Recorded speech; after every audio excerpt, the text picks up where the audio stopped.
Pemirsa Federasi Serikat Pekerja Mandiri FSPM Regional Bali ngaptiang upah minimum provinsi UMP Bali sida nincap dasa persen warsa kalih talipat likur.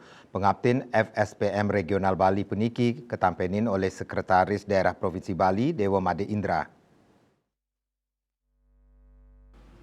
Dewa Indra mesti kayang publik bagan UMP Bali war sekali tali 4 kantun anutin regulasi saking Kementerian Ketenagakerjaan. UMP nenten sida kekaryanin oleh suang-suang daerah. Santukan formulanya nih sampun ketentuan tur kamedalang oleh pemerintah ngelintangin Kemenaker. Formula puniki pacang keanggen oleh Dewan Pengupahan Provinsi Bali untuk mesti kayang ageng nyani UMP. Provinsi Bali taler sampun madewe Dewan Pengupahan sanirau nenten wantah saking anggota Dinas Ketenagakerjaan nanging taler wenten saking Asosiasi Pengusaha Indonesia miwah Asosiasi Serikat Pekerja Indonesia.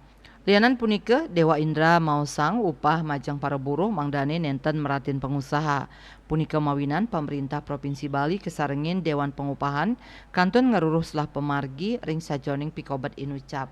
Dewa Indra mausang Dewan Pengupahan pacang rembug sinarengan untuk melibagang UMP Bali warsa kali tali 4 napi malih Kemenaker sampun madue formula miwah rumus indik hitungan akeng nyani UMP sani pacang kedadosang dasar ring suang-suang wewidangan.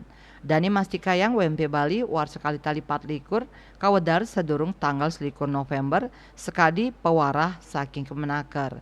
Sadurung nyane FSPM Regional Bali ngaptiang UMP sida nincap dasa persen ring warsa kali tali 4. Pemarki inucap anutin mekanisme penetapan upah saneka unggahang ring peraturan pemerintah nomor 51 tahun 2023 tentang pengupahan. Winata Bali Pos Nguningayang.